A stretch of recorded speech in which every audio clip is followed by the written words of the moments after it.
العالمین الصلاۃ والسلام علی اشرف الانبیاء والمرسلین سیدنا و نبینا ابی القاسم محمد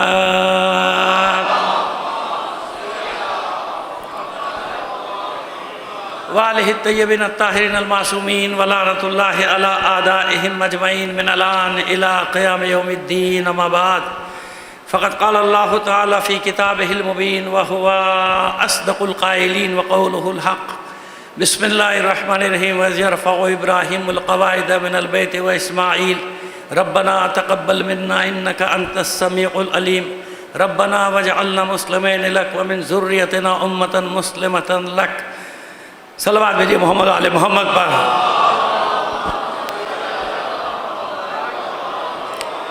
اور روزانہ کی طرح گزارش کروں گا چند بزرگوں سے کہ وہ آگے آ جائیں، میرے سامنے آ جائیں۔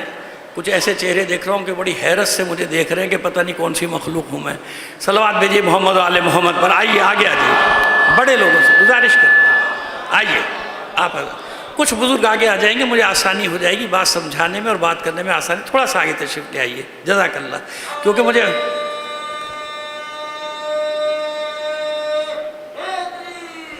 یا جزاک اللہ۔ چلیے بار دیکھتے ہیں کیا ہوتا ہے، ایک بار اور مل کر بلند آواز سے ایک صلوات عنایت فرمائیے گا۔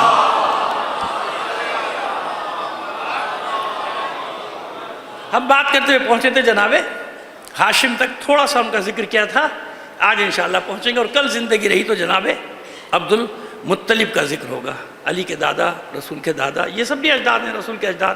بات ہماری یہ ہو رہی ہے کہ ایک طبقہ جو یہ کہتا ہے کہ حضور کے اجداد بھی معاذ اللہ کفر پر تھے، ان کو جواب دینا ہے ٹھوس، آیات سے بھی دے رہے ہیں، تاریخ سے بھی دے رہے ہیں، اور ان کے اعمال سے بھی دے رہے ہیں۔ ان کے اعمال یہ تھے، ان میں سے کوئی بھی بت پرست نہیں تھا، اس نے کبھی بتوں کی پوجا نہیں کی۔ دوسروں کے باپ دادا ضرور کافر تھے، حضور اور محمد و علی کے باپ دادا میں کوئی کفر کا شائبہ بھی کہیں بھی نہیں تھا، کسی بھی زمانے میں نہیں تھا۔ ہمیشہ انہوں نے سنت الہی کو زندہ کیا، ہمیشہ وہ دین ابراہیمی پر رہے، ہمیشہ وہ توحید کا پیغام عام کرتے رہے ہر زمانے میں، یعنی زمین ہموار کر رہے تھے آنے والے کے لیے، آخری نبی کے لیے زمین ہموار کر رہے تھے، اور تمام انبیاء پر ان کا ایمان تھا۔ جیسے کہ میں نے بتایا کہ جناب کعب ابن لوئی بھی جب حوالہ دیتے تھے، خبر دیتے تھے، تو کس کے حوالے سے؟ جناب موسیٰ علیہ السلام کے حوالے سے، جناب عیسیٰ علیہ السلام کے حوالے سے خبر دیتے تھے، یعنی تمام انبیاء پر ان کا ایمان تھا۔ اب آئیے جناب ہاشم کے بارے میں ہم نے ابھی صرف اتنا تعارف کرایا سورہ قریش کے حوالے سے کہ 2 سفر انہوں نے قرار دیے تھے قریشیوں کے لیے، ایک سردی کا اور ایک گرمی کا، اور قرآن مجید میں ان کا ذکر ہے لِإِيلَافِ قُرَيْشٍ إِيلَافِهِمْ رِحْلَةَ الشِّتَاءِ وَالصَّيْفِ۔ یہ 2 سفر بتا دیے۔ اب آگے دیکھیے فَلْيَعْبُدُوا رَبَّ هَذَا الْبَيْتِ الَّذِي، پس ان قریشیوں کو چاہیے، مکے والوں کو چاہیے کہ یہ اس گھر کے رب کی عبادت کریں۔ فَلْيَعْبُدُوا رَبَّ هَذَا الْبَيْتِ الَّذِي أَطْعَمَهُم مِّن جُوعٍ، جس رب نے انہیں بھوک سے بھی نجات دی، وَآمَنَهُم مِّن خَوْفٍ، اور انہیں خوف سے بھی نجات دی۔ اب یہ بھوک سے کیسے نجات دی یہ آپ کو بتاتے ہیں کہ میں نے کل عرض کیا تھا کہ یاد رکھیے گا کہ سورہ قریش جناب ہاشم کی فضیلت میں آیا ہے، ان کے فضائل کو بیان کر رہا ہے جناب ہاشم کے، کیونکہ تاریخ میں کسی نے یہ 2 سفر قرار نہیں دیے، یہ 2 سفر قرار دیے کس نے؟ جناب ہاشم نے، اور پروردگار عالم کر رہا ہے ہم نے قرار دی۔ اور سنت الہی یہی ہے کہ جب اپنی مرضی کا فعل ہو تو پروردگار عالم اس فعل کو اپنی طرف پلٹا دیتا ہے، اپنی طرف پلٹاتا ہے۔ وَمَا رَمَيْتَ إِذْ رَمَيْتَ وَلَكِنَّ اللَّهَ رَمَى، اے حبیب جب آپ کنکریاں مار رہے تھے تو آپ نے نہیں ماری، ہم نے ماری، ہے نا؟ یعنی فعل کو اپنی طرف پلٹایا۔ ید اللہ فوق ایدیہم، اللہ کا ہاتھ ان ہاتھوں پر، وہ جو بیعت رضوان کر رہے تھے۔ اب دیکھ لیجئے سب سے اوپر کس کا ہاتھ ہے؟ جس کا سب سے اوپر ہاتھ ہے اسے ہی اللہ کہہ رہا ہے کہ ید اللہ، یہ اللہ کا ہاتھ ہے۔ صلوات بھیجئے محمد علی محمد پر۔ سمجھ میں؟ اللہ، یاد رکھیے اللہ جسم و جسمانیات سے پاک ہے۔ جس نے اللہ کو جسم و جسمانیات میں رکھنے کی کوشش کی وہ مشرک ہو گیا، وہ کافر ہو گیا۔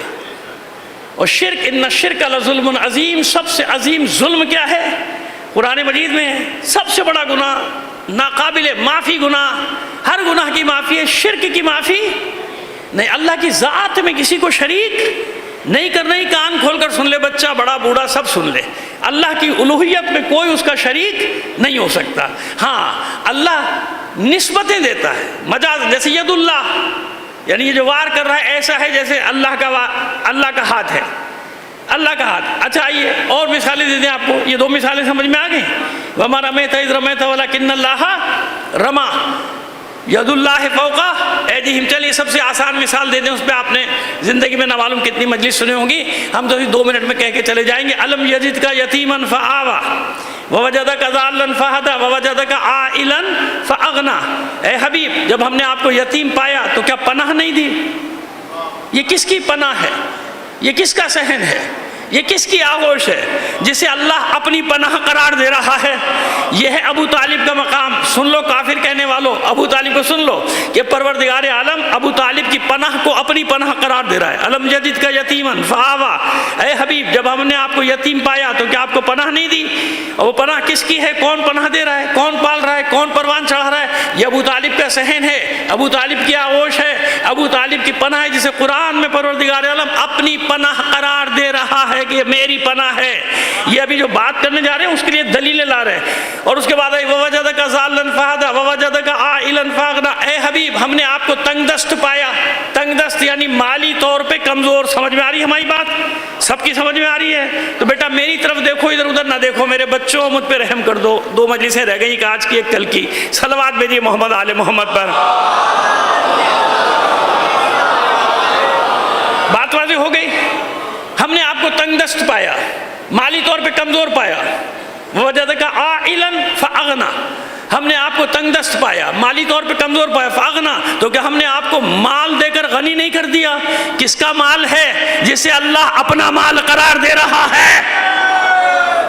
سمجھ میں آ رہی ہے بات؟ میں سمجھا تھا بیٹا نعرہ حیدری لگا رہا ہے، مگر وہ تو چلا کے بیٹھ گیا خامہ خامہ. ایک صلوات بھیجیے محمد آل محمد پر. یہ کس کا مال ہے؟ ووجدک عائلا فاغنی. آپ کو تنگ دست پایا، مالی طور پہ کمزور پایا، تو ہم نے آپ کو غنی کر دیا. اب سمجھ میں آیا؟ ابو طالب پناہ دے، پروردگار کہتا ہے میں نے پناہ دی. خدیجہ کا مال خرچ ہو، پروردگار کہتا ہے میرا مال ہے، میرا مال ہے کہ نہیں؟ بس معلوم ہوا اسی لیے زمانے جاہلیت میں لقب پڑ چکا تھا طاہرہ. طاہرہ زمانے جاہلیت کا لقب ہے. ملکۃ العرب اپنی جگہ، طاہرہ کا لقب ہونا اپنی جگہ. کیوں؟ جیسے خود پاک و پاکیزہ تھی ایسے مال بھی پاک و پاکیزہ تھا. کیوں؟ سارے تجارت کرتے تھے، اس میں حرام مالوں کی بھی تجارت ہوتی تھی، حرام جانور کی کھالوں کی تجارت ہوتی تھی، شراب کی تجارت ہوتی تھی. واحد پوری سرزمین حجاز میں ہستی تھی جناب خدیجہ کی جس کا سارا مال پاک ہوتا تھا، کوئی نجس کوئی حرام مال تجارت میں شامل نہ ہوتا تھا. کیوں؟ اللہ کبھی بھی اپنے دین کی تبلیغ میں کوئی ناجائز مال نہیں لگاتا.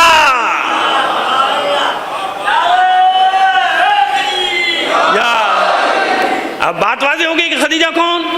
ووجدک عائلا فاغنی. ہم نے آپ کو تنگ دست پایا تو کیا مال دے کر غنی نہیں کر دیا اپنی بارگاہ سے؟ بے نیاز کر دیا دوسروں سے. اتنا مال دیا، اتنا مال دیا کہ 13 سال مکے میں چلتا رہا. قافلے ہجرت کرتے رہے، کبھی 83 کبھی 50 کبھی 100. حبشہ جاتے تھے، وہاں جاتے تھے، سب کو مال دے کے بھیجا جا رہا ہے، سب کو مال دیا. پھر بھی اتنا مال بچا کہ جب مسجد نبوی کی تعمیر شروع ہوئی تو پیغمبر ختمی مرتبہ صلی اللہ علیہ وآلہ وسلم نے اپنے پاس سے 10,000 دینار یا 10,000 درہم اس کی تعمیر میں لگائے تھے. کون سے تھے 10,000 درہم دینار؟ مال بھی خدیجہ کا، خون بھی خدیجہ کا، بغض اور عناد بھی خدیجہ سے. سب سے زیادہ کس نے زندگی گزاری حضور کے ساتھ؟ 23 سال. کس نے گزارے؟ اس سے بھی زیادہ ہو سکتے ہیں، 26 سال. جب عقد کیا تھا حضور نے تو سن مبارک کیا تھا؟ 25 سال. 15 سال ہو گئے وہ بعثت تک کے، 40 یہ 15 سال، 13 سال رہے مکے میں. تو پھر کتنے ہو گئے؟ 15 اور 13 28 سال. اب بغض اور عناد کی بات آپ کو بتاؤں، جس اہلیہ نے 28 سال رسول کے ساتھ گزارے اور اللہ کے رسول نے اس کی موجودگی میں دوسرا عقد نہیں کیا، 13 سال نبوت کے گزارے، صبح شام کا ساتھ، 28 سال کا ساتھ، 13 سال نبوت کے ساتھ.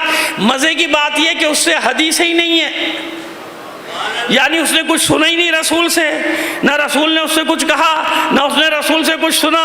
ملے دے کے 1-2 حدیث حدیثیں ان میں بھی ایک دو بہت ہی ضعیف حدیث، بس 2-4 حدیث کے سوا کچھ بھی نہیں لیا. تو جس نے 28 سال گزارے سب سے بڑا ثبوت یہ کہ اس سے کچھ بھی نہیں. باقی فیصلہ آپ خود ہی کر لیجئے. صلوات بھیجیے محمد آل محمد پر. بات ہو گئی؟ تو ہم بتانا یہ چاہ رہے ہیں کہ کوئی اعتراض کرے تو اس کے اعتراض کا جواب دے رہے ہیں کہ جب فعل اللہ کی مرضی کا ہو تو اللہ اس فعل کو اپنی طرف پلٹا دیتا ہے.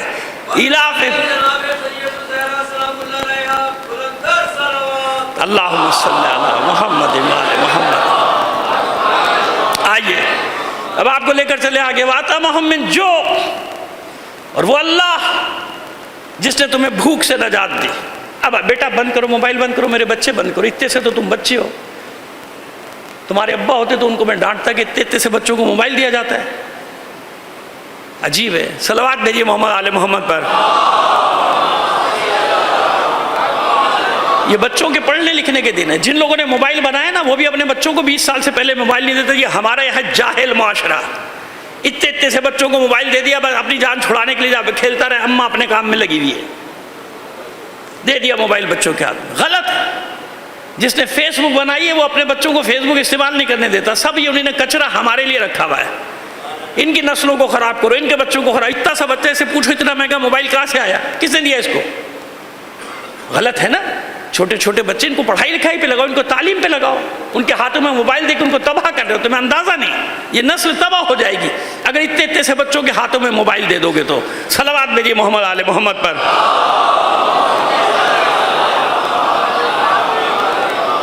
کل بھی میں نے دوسری جگہ بھی ڈانٹا ہے، ابا بھی ساتھ بیٹھے ہوئے، اتنا سا بچہ موبائل. کیا طریقہ ہے یہ؟ غلط ہے. کھیل تھوڑی ہو رہا ہے یہاں پہ، تماشا تھوڑی ہو رہا ہے یہاں پہ کہ ہر آدمی اپنا موبائل لے کے شروع ہو جائے. لو اپنا ٹک ٹاک بناؤں، ٹک ٹاکر بناؤں، جا کے وہ پہ ڈالوں گا، مجھے ویورز ملیں گے. غلط بات ہے، یہ اخلاق کے بھی خلاف ہے. مجلس پڑھ رہا ہوں، مجھے مجلس پڑھنے دیں. صلوات بھیجیے محمد آل محمد پر. آئیے. قحط پڑ گیا مکے میں، کئی سال بارش نہیں ہوئی. دیکھیے مکہ آج بھی ایسے ہی ہے. اب تو خیر سہولتیں بہت ہیں نا، بارش ہو یا نہ ہو ان کے پاس ساری چیزیں موجود ہیں، ٹھیک ہے. لیکن اس زمانے میں یہ تھا کہ 6-6 7-7 سال بارش نہیں ہوتی. اب بھی ایسے ہی ہے، نہیں ہوتی بارش. لیکن جب ہوتی ہے تو بڑی بھیانک. آپ نے دیکھا ہوگا خانہ کعبہ تک میں پانی بھر جاتا ہے. میرے پاس تو 1940 کی ایک تصویر تھی، میں دکھاتا تھا، لوگ حیران ہوتے تھے کہ جناب وہ تیر تیر کے طواف ہو رہا ہے پانی میں سے. اب تو خیر بہت تصویر، اب تو سارا اس سیٹلائٹ ہے، ہر چیز آگے. لیکن 1940 میں تو ناپید تھا نا، تو اس زمانے کی ایک تصویر تھی میرے پاس. تو لوگ بڑے تعجب سے دیکھتے تھے کہ خانہ کعبہ میں 3-3 4-4 فٹ پانی کھڑا ہوا ہے. تو ایسی بارش ہوئی، قحط پڑ گیا، بھوکے مرنے لگے لوگ. اتنی بھوک کہ سرداروں کے مزے آ گئے. لوگ 2 وقت کے کھانے کے عوض غلامی میں جا رہے تھے، بیوی بچوں سمیت، کہ ہمیں 2 وقت کا کھانا دو، ہم غلام لکھوا دیتے تھے، کتبے غلامی لکھو. کھانے کو نہیں تھے، کیا کرتے؟ یعنی 2 وقت کے کھانے کے عوض پورا خاندان غلام بن رہا تھا. تو مزے آ گئے تھے سرداروں کے. بازاروں میں ذخیرہ اندوزوں کے مزے ہر زمانے میں. قحط پڑا، مثال کے طور پہ 1 روپے کی روٹی تھی تو معلوم ہوا 10 روپے کی ہو گئی. 10 روپے کی غریب آدمی کہاں سے خریدے؟ آج کی بات نہیں کر رہا، آپ حیران ہوں گے 10 روپے کا مولانا 20-25 روپے کی روٹی ہے. میں ایک مثال دے رہا ہوں نا، ورنہ آپ کو اندازہ نہیں. میرے زمانے میں بچپن تو 1 آنے کی روٹی ہوتی تھی. کتنے کی ہوتی تھی؟ 1 آنے کی ہوتی تھی. چلو اب ہو گیا، خیر آمدنی بھی لوگوں کی بڑھ گئی، جو بھی ہے. خیر اس طرف میں نہیں جانا چاہتا. بہرحال گزارشیں کر رہے ہیں آپ کے سامنے کہ قحط ایسا پڑ گیا، مرنے لگے لوگ بھوک سے. پورے حجاز میں، طائف تک، مکے سے لے کے طائف تک یہی حال. بیچ میں جو چھوٹی چھوٹی بستیاں ہیں وہاں بھی یہی حال ہو گیا. قوم جمع ہوئی، ان کو پتا تھا سردار تو کچھ نہیں کریں گے، بتوں نے بھی کچھ نہیں دیا. ہاں جس کا بت تھا اس کی آمدنی ضرور ہو گئی.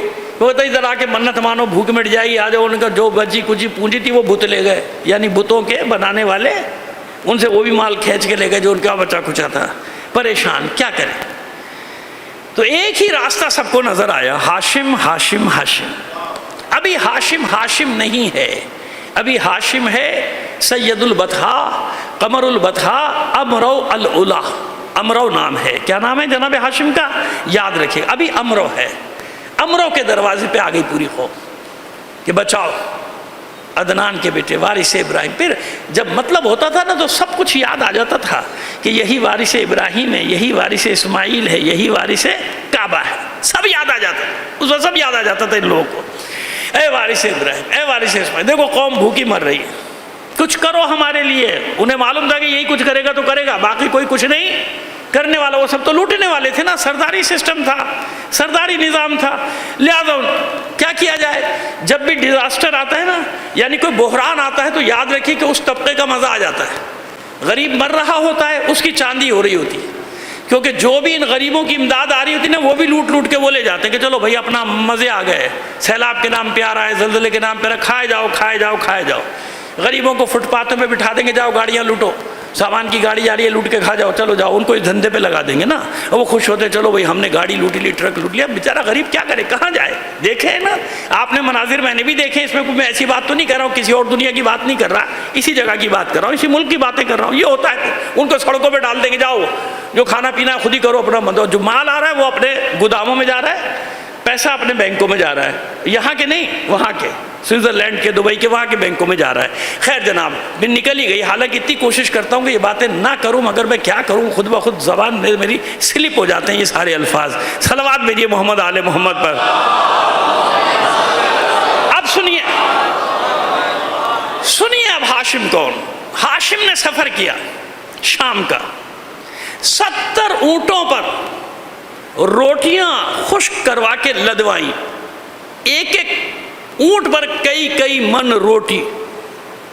اور بعض جگہ تو میں بڑی احتیاط سے کام کر رہا ہوں, جو بات کر رہا ہوں کہ جو سب سے کم تعداد ہے میں نے وہ لکھی ہے, میں وہ پڑھ رہا ہوں 70, ورنہ کئی سو اونٹوں کا ذکر ہے. اور واقعی لگتا بھی ہے کئی سو اونٹ, جو کہ تفصیل بتاؤں گا تو ابھی آپ کو معلوم ہو جائے گا. 70 اونٹوں پہ وار کر واپس لے کر, کئی مہینے کا سفر ہوتا تھا. اب چل سب کو انتظار ہے, ہاشم آئیں گے ہاشم. اب جب ہاشم کے اونٹ داخل ہونا شروع ہوئے, 1 2 3 4, اب سب پریشان. عرب کے سردار بھی پریشان, مکے کے سردار پریشان. کیوں؟ وہ جیسا ہوتا ہے ویسی سوچتا ہے نا. اب انہوں نے سوچا لو بھئی اتنا مال لے کر آ گیا, اب ہماری دکان نہیں چلتی, اب تو صرف اس کی دکان چلے گی. اب صرف امروں کا مال بکے گا اور کسی کا مال نہیں بکے گا, صرف امروں کا مال بکے گا. ایسا ہونے لگا سب جگہ. اب غریب بھی پریشان کہ اب دیکھو بھئی یہ کیا ریٹ کھلے گا, اب جب یہ روٹی بیچنا شروع کرے گا تو کتنی کی روٹی ملے گی, ہمیں پتہ نہیں کیا ہوگا. ایک عجیب سی کیفیت مکے کی. پہنچ گئے امروں نے پوری قوم کو, یعنی اپنے قبیلے کو لگا دیا, اسے کی اولاد کو لگایا. ہر چوک پہ بڑے بڑے حوض بناؤ, بڑے بڑے حوض بناؤ, حوض بنا دے. جتنے اونٹ تھے انہیں نہر کرایا. نہر یعنی ذبح کرنا. اونٹ کے لیے کیا لفظ استعمال ہوتا ہے, بچوں کے لیے بتا رہے ہیں, نہر کرنا. مینڈھا ذبح ہوتا ہے, بکرا ذبح ہوتا ہے, دمبا ذبح ہوتا ہے, گائے ذبح ہوتی ہے, بکرا ذبح ہوتا ہے, اور اونٹ کیا ہوتا ہے, نہر ہوتا ہے. اس کو خاص طریقے سے چھری مار کے پھر گرایا جاتا ہے. تو اس نے نہر کرائی اونٹ, جناب امروں نے اونٹ نہر کرائے. شوربہ تیار کر کے اس میں ڈالو, یعنی سالن کے حوض بنوا دیے, اور اس میں سب کو لگایا کہ خشک روٹی کروا کے لائے تھے تاکہ خراب نہ ہو. وہ خشک روٹی کو توڑ توڑ کے ان حوضوں میں ڈالا جانے لگا. اب سب بیچارے للچائی ہوئی نظروں سے دیکھ رہے ہیں کہ کیا ہوگا, اب آگے کیا ہوگا. اس کے بعد کہا کہ جاؤ حرم میں جا کے اعلان کرو, کوئی قیمت نہیں, کوئی پیسے نہیں, آؤ سب کھاؤ, لنگر ہے, سب اللہ کے مہمان ہو, آؤ کھاؤ پیو. اب آپ سنیے بات. اب لوگوں نے پیٹ بھر کے کھانے کا, گھر پہ بھی لے جاؤ, جاؤ پتیلے بھر بھر کے لے جاؤ. ایک دن نہیں, مہینوں تک امروں نے کھلایا. اب سنو ہاشم کیسے بنا. ہاشم نام نہیں ہے, طائف سے لوگ آ رہے ہیں, کبھی لوگ کہا جاؤ, آپ نے بھیج دیا قاضی, سب جگہ اعلان کرو, جاؤ بلاؤ سب کو, جو کوئی بھوکا نہیں رہنا چاہیے حجاز میں سب کو بلاؤ, سب کھاؤ, اور جتنے دن تک کھانا ہے کھاؤ, ساتھ بھی لے کر جاؤ. اب جناب روز کھانا تیار ہو رہا ہے. تو باہر کے لوگ جو آتے تھے انہیں نہیں پتا تھا کہ امرو کون, انہیں کیا معلوم, انہیں یہ معلوم تھا کہ جب وہ نکلے گا امامہ سر پہ پہنے, عصا ہاتھ میں لیے, تلوار حمائل کیے, ابا اور حسین ترین شخص, اپنے زمانے کا وجیح شخص, جب یہ نکلے گا, جب یہ مسجد پہ بیٹھے گا اور خود روٹیاں توڑنی شروع کرے گا, تب ہمیں کھانا ملے گا. تو سنو, عربی میں حشم کہتے ہیں توڑنے کو. دیکھیے دو ہیں یاد رکھیے پھر بتا. دو ہے, ایک ہے جاہو حشم, حلوے والی ہے نا, وہ الگ ہے. حشم وہ ہے جاہو حشم. اور ایک ہے چھوٹی ہے جسے ہاتھی لکھتے ہیں, اس سے حشم, اس کا معنی کیا ہے؟ توڑنا. وہ ہے شان و شوکت حشم بڑی والی ہے سے, ٹھیک ہے سمجھ میں آ رہی ہے, جس کو حلوے والی ہے کہا جاتا ہے, تو وہ ہے شان و شوکت جاہو حشم. ٹھیک ہے, یہ جو چھوٹی ہے سے حشم لکھتے ہیں, اس کے معنی توڑنا. اور ہاشم ہے اس کا اسم فاعل. اسم فاعل یعنی توڑنے والا, ناصر یعنی مدد کرنے والا. سمجھ میں آ رہی ہے بات؟ ایسے ہی ہے نا, عامل یعنی عمل کرنے والا. تو ہاشم کے معنی کیا ہے؟ توڑنے والا. تو انہیں نام نہیں معلوم تھا, بس وہ کہتے تھے ہاشم آ گیا, یعنی روٹیاں توڑ توڑ کر حوض میں ڈالنے کی وجہ سے ایک دن میں لقب نہیں بنتا, 2 دن میں لقب نہیں بنتا, اتنے عرصے تک کھلایا کہ لوگ اصلی نام بھول گئے, ہاشم یاد رہ گیا.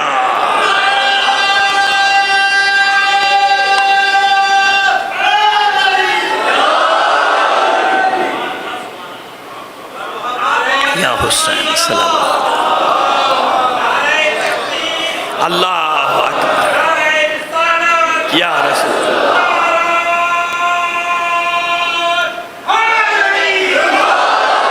یا ہاشم.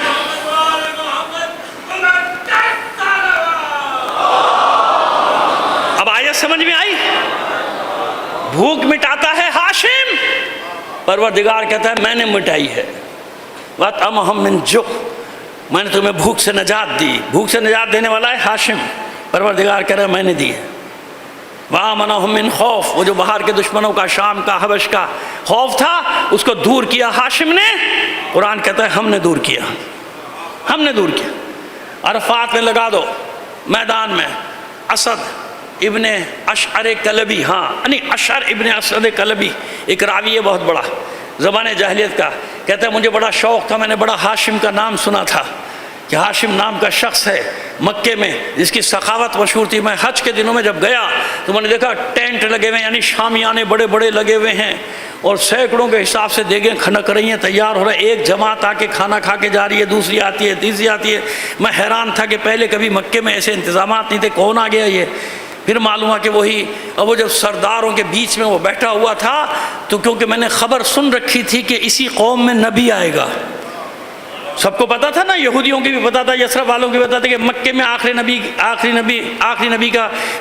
نبی کی بعثت ہوگی, سب کو معلوم تھا. تو کہتے ہیں میں نے جب اس کے چہرے پر نور دیکھا, روشنی دیکھی, چمک دیکھی, وجاہت دیکھی, حسن دیکھی, اور سب سے نمایاں درمیان میں روب و جلال کے ساتھ بیٹھا ہوا, تو مجھے شبہ ہوا کہ یہ نبی تو نہیں ہے, کہیں یہی تو نبی نہیں ہے. تو جب میں نے مکے والوں سے کہا کہ یہ نبی تو نہیں, کہا کہ نہیں نبی نہیں ہے, یہ ہاشم ہے, یہ قصے کا پوتا ہے, یہ عبد مناف کا بیٹا ہے. ہاشم یعنی امر و نام ختم, کیا رہ گیا؟ ہاشم. تو اس نے جا کے اپنی قوم کو بتایا کہ بھائی آ گیا, اور اسی کی پیشانی میں مجھے لگ رہا ہے کہ نور نبوت ہے, کیونکہ لگتا وہ چہرے سے ایسا نورانی ہے, اس کے چہرے وجاہت حسن تو بہت تھا. اب دشمنی کہاں پڑی؟ یہ جو بنی امیہ بنی ہاشم کا آپ ذکر سنتے ہیں, پہلا معرکہ. میں نے آپ سے عرض کیا تھا کہ دونوں بھائیوں میں کبھی لڑائی نہیں ہوئی, ہاشم میں اور عبد شمس میں کبھی لڑائی نہیں. عبد شمس کا بیٹا تھا امیہ, جس کے بارے میں تاریخ میں اور بھی باتیں لکھی ہیں, میں اس طرف نہیں جاتا, جو سب سے زیادہ لکھا ہوا ہے میں وہی بتا رہا ہوں آپ کو, اشارہ میں نے کر دیا بہرحال. تو امیہ جو تھا, یہ ایک حسد ہوتی نا, خواہ کی حسد, کہ بھائی کوئی وجہ, ہم نے آپ کا کوئی حق نہیں مارا لیکن آپ ہم سے حسد کر رہے ہیں, یا آپ نے ہمارا کچھ نہیں کیا لیکن ہمیں آپ سے حسد ہے. کیوں حسد ہو رہی ہے؟ اس کی عزت کیوں ہے, اس کا لوگ احترام کیوں کرتے, اس کا مقام کیوں ہے, میرے پاس بھی یہ کچھ ہے, میرے پاس بھی یہ کچھ ہے, مجھے نہیں. تو امیہ میں یہ حسد کا مادہ پیدا ہوا کہ پوری سرزمین حجاز میں ہاشم ہاشم ہاشم, ہم ایک ہی باپ کی اولاد ہیں, یعنی ایک ہی دادا کی تو اولاد ہیں, ہم ایک ہی خاندان تو ایک ہی ہے نا. اکثر لوگ کہتے ہیں کہ 2 خاندانوں کی لڑائی تھی کربلا, بنی ہاشم بنی امیہ, 2 گھروں کی لڑائی تھی. میں بھی کہتا ہوں ہاں 2 خاندانوں کی لڑائی تھی. یہ بتاؤ حابیل قابیل کون تھے, کون تھے, آپس میں کیا رشتہ تھا حابیل قابیل کا؟ ارے بھائی تھے نا سگے. بنی اسماعیل بنی اسرائیل کون ہے؟ دونوں سگے بھائیوں کی اولاد ہے نا, ایک اسحاق کی اولاد, ایک اسماعیل کی اولاد. تو میرے بھائی 2 خاندان ضرور تھے, لیکن ایک حابیل اور قابیل، حابیل کے زمانے سے چلا آ رہا تھا، ایک حق پر اور ایک باطل پر۔ ضرور ہے کہ ایک ہی دادا کی اولاد تھے دونوں، اب اس کو حسد پیدا ہوئی، اس نے بھی لوگوں کی دعوتیں کرنا شروع کی، لیکن فطری طور پہ مہمان نواز ہونا اور مصنوعی بننا، اس میں بڑا فرق ہوتا ہے۔ ہاشم فطری طور پہ ایسے تھے، ان کی دعوتوں کا انداز ہی کچھ اور تھا، یہاں کچھ اور تھا۔ اب یہاں کبھی کھانا کم پڑ جائے، کبھی کچھ ہو جائے، کبھی تنگ آ جائے، گھر والے تنگ آ جائے، اتنا مال تو خرچ کے دے رہا۔ یہ آخر میں تنگ آ گیا کہ بس میں دعوت بھی کرتا ہوں اور لوگ میرا مذاق اڑاتے ہوئے چلے جاتے ہیں، اور پھر ہاشم ہے، اس کی اپنی عزت ہے، اس کا اپنا احترام۔ مثلاً بازار میں دونوں نکل رہے ہیں، ادھر سے امیہ جا رہا ہے، ادھر سے ہاشم، تو لوگ ہاشم کی طرف دوڑ رہے ہیں، ہاتھ ملا لو، ہاتھ چوم لو، اس کو کوئی لفٹ ہی نہیں کرا رہا۔ تو اب اس میں تھا بات، تو اس نے اتنی بدتمیزی کی حد تک گرا کہ اس نے بہت ہی گندی زبان استعمال کی جناب ہاشم کے بارے۔ تاریخ بتا رہے ہیں ہم، گندی زبان، ناشائستہ زبان۔ لوگوں نے ہاشم سے کہا کہ آپ کے بارے میں ایسے ایسے الفاظ استعمال کرتا ہے۔ ہاشم نے ہنس کے ٹال دیا، کر دیں تو چھوڑو، کہا کہ نہیں، منافرہ ہونا چاہیے۔ منافرہ جیسے ہوتا ہے مناظرہ، جیسے ہوتا ہے مباہلہ، جیسے ہوتا ہے مشاجرہ۔ مشاجرہ بھی عربوں میں ہوتا تھا جب ایک دوسرے کا شجرہ کھولتے تھے، بتاتے تھے، اس کو کہتے تھے مشاجرہ۔ منافرہ جب ایک دوسرے پر نفرت انگیز باتیں، تہمتیں لگاتے تھے، پھر دیکھتے تھے کہ کون جیتے۔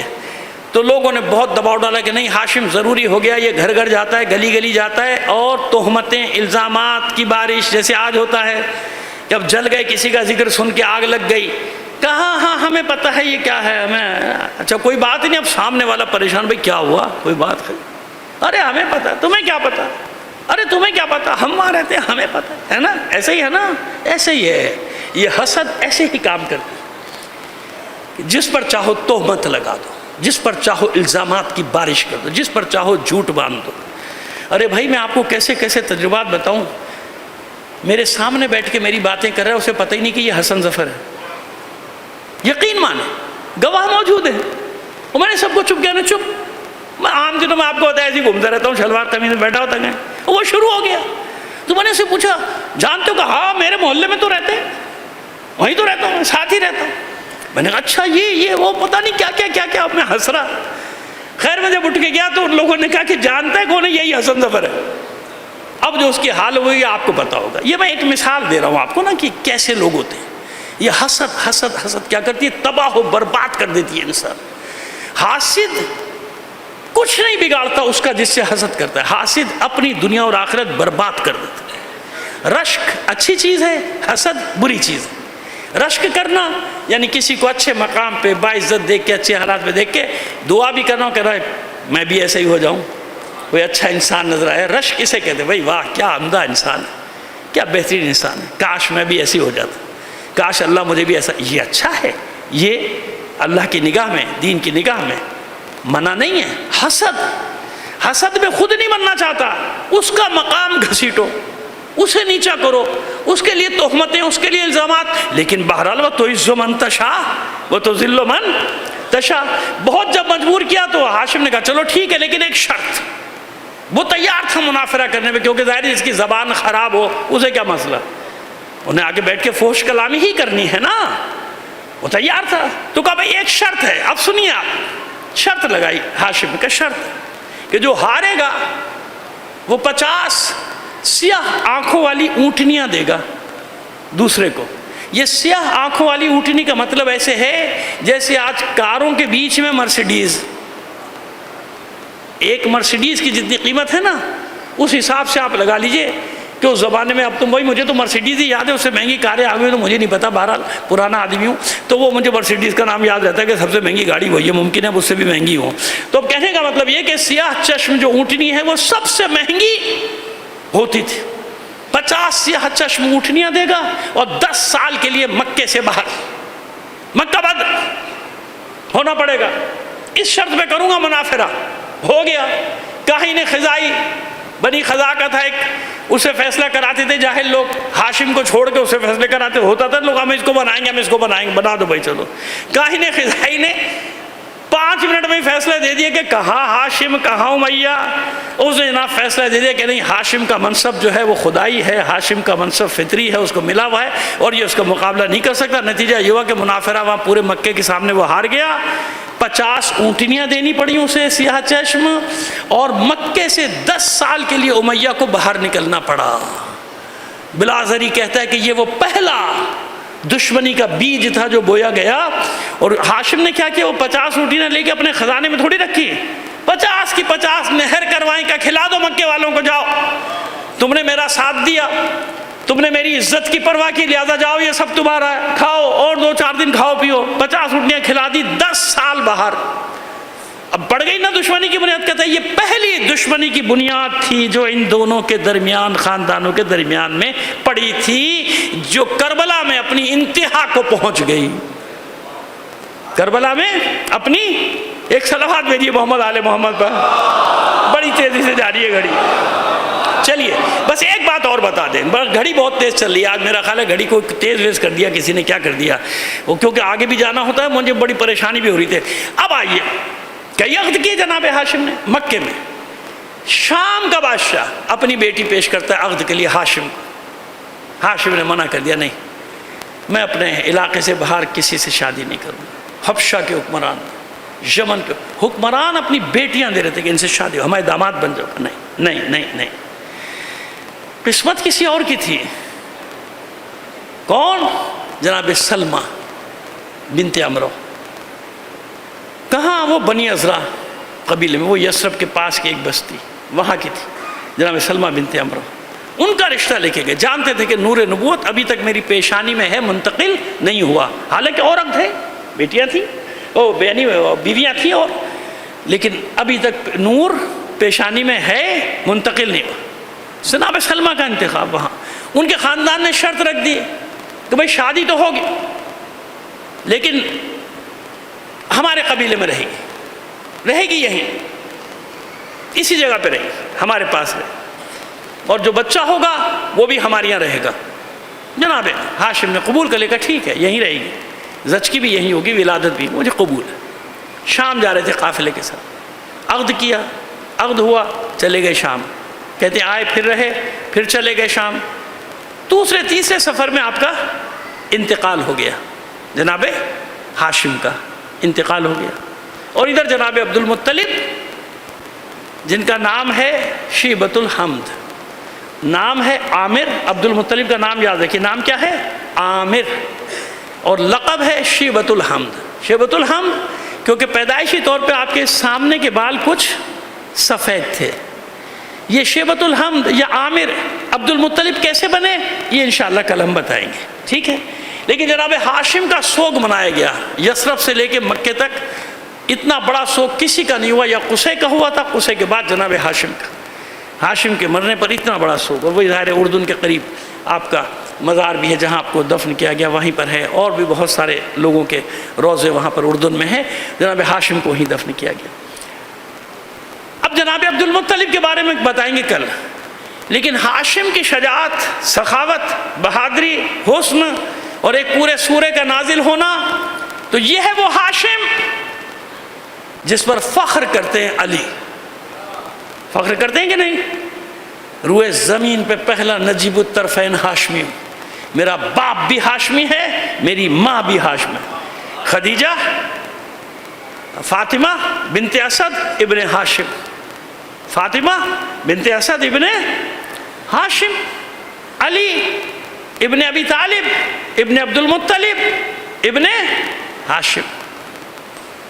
ابو طالب بھی ہاشمی، ابو طالب ابن عبد المطلب ابن ہاشم، فاطمہ بنت اسد ابن ہاشم. معلوم ہو گیا رشتہ؟ میں پہلا ہاشمی ہوں، میرا باپ بھی ہاشمی، میری ماں بھی ہاشمی. تو نسب پہ فخر کرنا بہت اچھا ہوتا ہے جب اپنے نسب کا دفاع کرو، اور جب اپنے نسب کا دفاع نہ کرو، خالی نسب پہ فخر کرتے رہو، تو ایسا کسی کے کام آنے والا نہیں ہے. نبی کا بیٹا نبی کے زمرے سے خارج ہو جاتا ہے، اولاد نبی تھا بھائی. نوح کا بیٹا کس کا بیٹا تھا؟ نبی کا بیٹا تھا نا، خارج ہو گیا شجرے سے. اور اگر عمل میں قریب آئے گا تو اللہ کا رسول پکارے گا سلمان منا اہل البیت، عجم ہے، ایران سے آیا ہے، لیکن عمل میں اتنا قریب آیا کہ اللہ کے رسول نے کہا سلمان ہم اہل بیت میں سے ہے، صلوات بھیجیے محمد آل محمد پر۔ ختم کیا میں نے۔ کچھ تو ہے نا ہاشم، کہ اللہ کا رسول بھی کہتا ہے میں ہاشمی، علی بھی کہتے ہیں میں ہاشمی۔ تو اب آئیے، اتنا کچھ ہے، کچھ نہیں، اتنا کچھ ہے ہاشم کہ جب صفین میں پہلی بار اپنے بیٹے 16-17 سال کے بیٹے عباس کو میدان میں بھیجا تو کسی اور نے لقب نہیں دیا تھا، علی نے پکار کر کہا تھا ھذا قمر بنی ہاشم، یہ ہم ہاشمیوں کا چاند ہے۔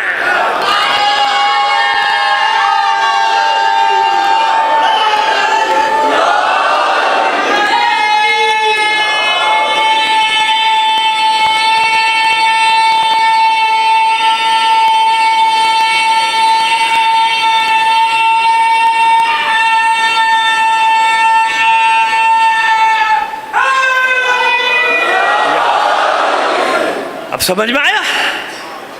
اتنا کچھ ہے ہاشم، کچھ نہیں ہے، اتنا کچھ ہے ہاشم۔ جب علی نے اپنے بیٹے کو لقب دیا تو کیا لقب دیا؟ قمر بنی ہاشم، ھذا قمر بنی ہاشم، یہ جو اب میدان میں جا رہا ہے یہ ہم ہاشمیوں کا چاند ہے، یعنی سارے ہاشمی ستارے ہیں اور عباس ان میں چاند۔ علی جسے کہہ رہے یہ میرا چاند ہے، یہ ہم ہاشمیوں کا چاند ہے۔ کتنی منتوں مرادوں سے مانگا تھا۔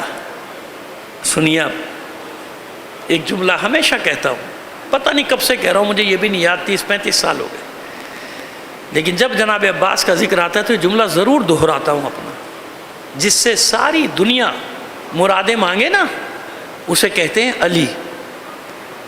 ساری دنیا جس سے مرادیں مانگے اس کا نام ہے علی۔ علی کی مراد کا نام ہے عباس۔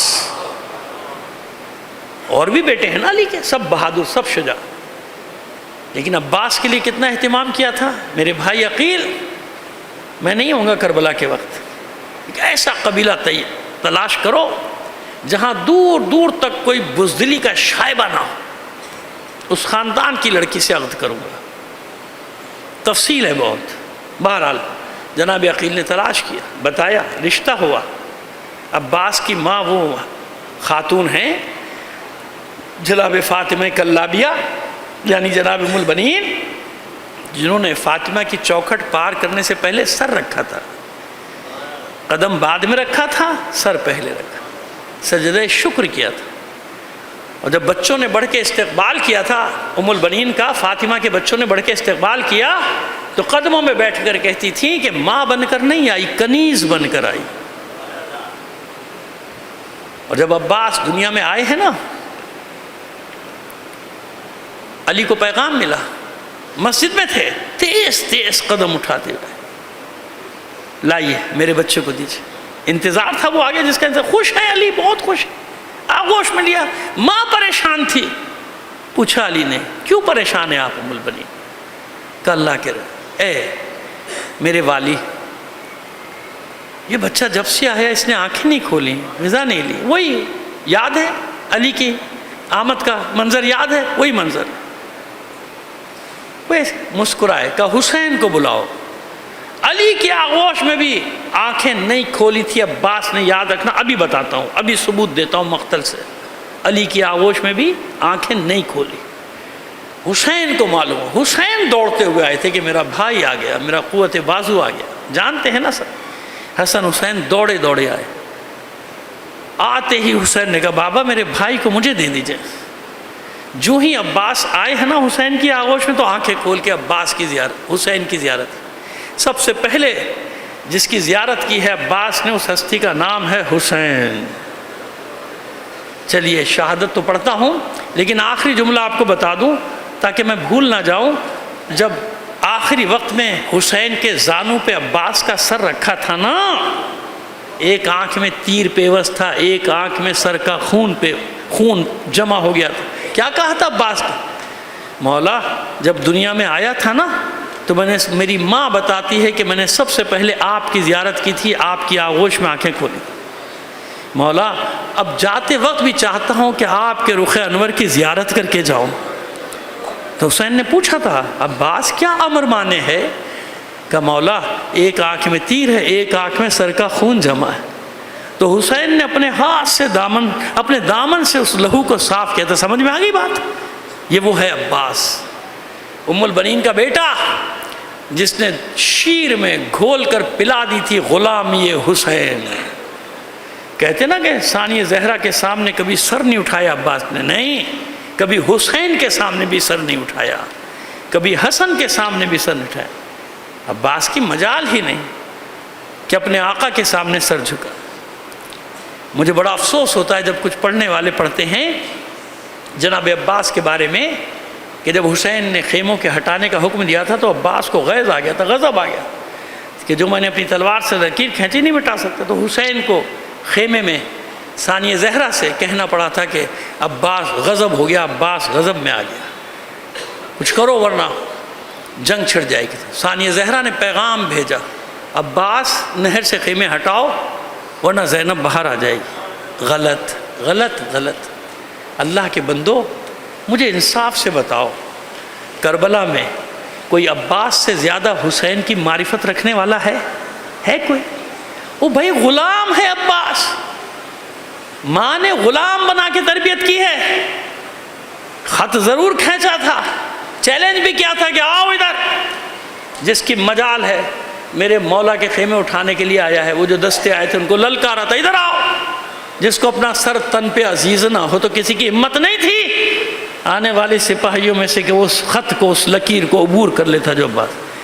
اور سب خوش تھے انصار حسینی، آج دیکھا تھا عباس کا جلال، نہیں سنا تھا، مسکرا کے ایک دوسرے کو دیکھتے تھے کہ دیکھو یہ ہے عباس، یہ ہے عباس، یہ ہے قمر بنی ہاشم کا جلال۔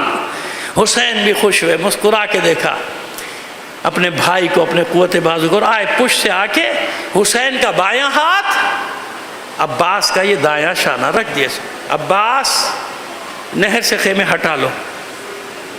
کیا عباس کو نہیں معلوم کہ میرے شانے پر جو ہاتھ ہے یہ کس کا ہے؟ معلوم ہے نا کس کا ہے؟ اس کے امام کا، اس کے آقا کا، اس کے سید و سردار کا، ایسے ہی ہے نا؟ بس جو ہی یہ ہاتھ آیا شانے پر اور حکم آیا عباس خیمے ہٹاؤ، عباس نے نظریں جھکا دی۔ اب عباس کے اپنے جذبات کچھ بھی ہوں، وہ جانتا ہے کہ آقا کے حکم کے آگے میرے جذبات کی کوئی اہمیت نہیں ہے۔ سر جھکا کے کہتا ہے مولا یہ غلام تیرے ہر حکم کی اطاعت کرے گا۔ نظریں زمین پر اس لیے گاڑ دی کہ شدت ضبط سے آنکھوں میں جو آنسو آ گئے ہیں کہیں میرا مولا نہ دیکھے۔ جس تلوار سے عباس نے خط کھینچا تھا اسی تلوار سے خیموں کی تنابوں کو کاٹنا شروع کر دیا۔ بیٹا اس کو دور کر لو، سب اس کو دیکھ رہے ہیں، میرے مصائب خراب ہو رہے ہیں یار۔ عجیب ہے، اسی تلوار سے خیموں کی تنابوں کو کاٹنا شروع کر دیا عباس، سمیٹنا شروع کر دیا۔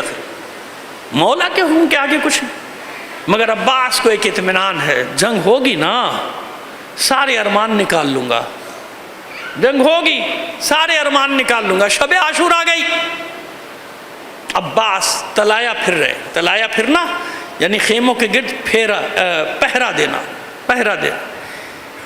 زہیر بن قین، مسلم بن اسجا، حبیب ابن مظاہر، ہلال ابن نافع، یہ سب بیٹھے ہوئے گفتگو کر رہے ہیں کہ بار بار یہ شمر آتا ہے اور یہ بتا دیں، موقع نہیں ورنہ بتا دیں گے آپ کو، شمر سے کوئی خاندانی اور قبیلے کا بھی رشتہ نہیں تھا۔ بہرحال وہ آتا ہے اور یہ ام البنین کے بیٹوں کے لیے امان لے کر آتا ہے، ایسا نہ ہو کہ کچھ ہو جائے۔ کہا کہ زہیر آپ بات کریں عباس سے۔ زہیر اپنے گھوڑے پر سوار ہوئے اور عباس کے گھوڑے کے ساتھ ساتھ اپنا گھوڑا، دونوں ساتھ ساتھ چل رہے ہیں۔ اور زہیر بن قین نے پورا واقعہ سنا دیا جناب فاطمہ کلابیہ سے عقد کا، مولا کے، اور وجہ بھی بتا دی کہ ایک بیٹا چاہیے۔ عباس خاموشی سے سنتے رہے، مسکرا مسکرا کے۔ جب پوری بات ختم ہوئی تو عباس نے کہا میرے بھائی زہیر آپ کی بات ختم ہو گئی؟ زہیر نے کہا ہاں مجھے جو کہنا تھا میں نے کہہ دیا۔ وہ عباس ایک انگڑائی لیتے، اور قد و قامت تو آپ جانتے ہیں نا، سن رکھا نا، ایسی انگڑائی لی کہ گھوڑے کی رکابیں ٹوٹ گئیں۔ اور پھر اس کے بعد کہتے ہیں زہیر مجھے میری خلقت کا مقصد یاد دلاتے ہو؟ صبح ہونے دو پھر دیکھو عباس کیا کرتا ہے۔ صبح ہونے بڑی بے چینی سے عباس انتظار کر رہے تھے صبح کے ہونے کا۔ صبح ہوئی، خدمت میں آئے عباس، مولا اب اجازت دیجیے اس غلام کو میدان میں جائے۔ حسین نے علم ہاتھ میں دے دیا، عباس تم علمدار ہو، قلب لشکر میں کھڑے ہو جاؤ۔ سمجھ گئے عباس کہ ابھی لڑنے کی اجازت نہیں ہے۔ صبح سے لے کے عصر تک عباس دیکھتے رہے کہ میرے لشکر کا ایک ایک سپاہی قتل ہوتا ہے، میرا مولا جاتا ہے اس کی لاش اٹھا کر لاتا ہے۔ وہ وقت آیا جب عباس نے دائیں دیکھا بائیں دیکھا، نہ میمنہ نہ میسرہ نہ قلب لشکر نہ مقدمۃ الجیش نہ خلف کو کوئی نہیں بچا۔ سر جھکائے جھکائے، ایک ہاتھ میں علم ہے، در خیمہ پہ آیا۔ اب جانتے نا امام کا خیمہ ہے، بغیر اذن دخول کے تو نہیں جا سکتے عباس۔ اذن دخول طلب کیا، مولا یہ غلام اذن باریابی چاہتا ہے، اجازت ملی۔ عباس سر جھکائے خیمے میں داخل ہوئے، کھڑے ہو گئے، نظریں زمین پر ہیں۔ حسین نے اپنے قوت بازو کو دیکھا اور پوچھتے ہیں عباس کچھ کہنا چاہتے ہو؟ عباس نے سر جھکائے جھکائے ہاں مولا آپ کی اجازت ہوگی تو یہ غلام کچھ عرض کرے گا۔ عباس جو دل میں ہے کہو، جو کہنا چاہتے ہو۔ مولا اب اس غلام کو بھی میدان میں جانے کی اجازت دے دیجئے۔ اب جملہ سنیے حسین کا، عباس تمہیں کیسے میدان میں جانے کی اجازت دوں؟ عباس تم میرے لشکر کے علمدار ہو، علمدار سے لشکر کی زینت ہوتی ہے۔ نہیں نہیں نہیں نہیں، جانتے ہیں حسین کیا کہہ رہے ہیں؟ اصل میں حسین یہ کہہ رہے ہیں عباس تم سے بیویوں کی ڈھارس ہے، عباس تم سے بچوں کی ڈھارس ہے۔